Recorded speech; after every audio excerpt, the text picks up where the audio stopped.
ജില്ലയിലെ തെരഞ്ഞെടുപ്പ് പ്രക്രിയ നേരിൽ കണ്ട് മനസ്സിലാക്കാനെത്തിയ അന്താരാഷ്ട്ര പ്രതിനിധി സംഘം മടങ്ങി. Estonia, Georgia, Fiji, Kenya, Namibia എന്നീ രാജ്യങ്ങളിലെ പ്രതിനിധികൾ അടങ്ങുന്ന സംഘം വോട്ടെടുപ്പ് ദിവസം വിവിധ പോളിംഗ് സ്റ്റേഷനുകൾ സന്ദർശിച്ചു.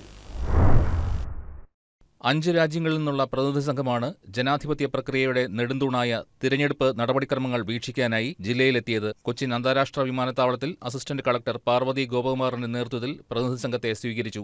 ജില്ലയിലെ വോട്ടെടുപ്പ് സാമഗ്രികളുടെ സ്വീകരണ വിതരണ കേന്ദ്രങ്ങളും കാക്കനാട് സിവിൽ സ്റ്റേഷനിൽ പ്രവർത്തിക്കുന്ന വെബ്കാസ്റ്റിംഗ് കൺട്രോൾ റൂമും മീഡിയ സർട്ടിഫിക്കേഷൻ ആൻഡ് മോണിറ്ററിംഗ് സെല്ലും വിദേശ പ്രതിനിധികൾ സന്ദർശിച്ചു. ജില്ലാ തെരഞ്ഞെടുപ്പ് ഓഫീസർ കൂടിയായ കളക്ടർ ജി. പ്രിയങ്ക ഇവയുടെ പ്രവർത്തനങ്ങൾ വിദേശ പ്രതിനിധികൾക്ക് വിശദീകരിച്ചു നൽകി. Estonia, Georgia, Fiji, Kenya, Namibia എന്നീ രാജ്യങ്ങളിലെ പ്രതിനിധികൾ അടങ്ങുന്നതായിരുന്നു സംഘം. Ernakulam SRV government higher secondary സ്കൂളിലെ പോളിംഗ് സാമഗ്രികളുടെ വിതരണ കേന്ദ്രവും സംഘം സന്ദർശിച്ചു. ഇന്റർനാഷണൽ ഇലക്ഷൻ വിസിറ്റേഴ്സ് പ്രോഗ്രാമിന്റെ ഭാഗമായിട്ടായിരുന്നു സന്ദർശനം. ജനാധിപത്യ പ്രക്രിയയുടെ സൗന്ദര്യം നുകർന്ന ശേഷം വ്യാഴാഴ്ച വൈകിട്ടോടെ പ്രതിനിധി സംഘം മടങ്ങി. News desk KCV news.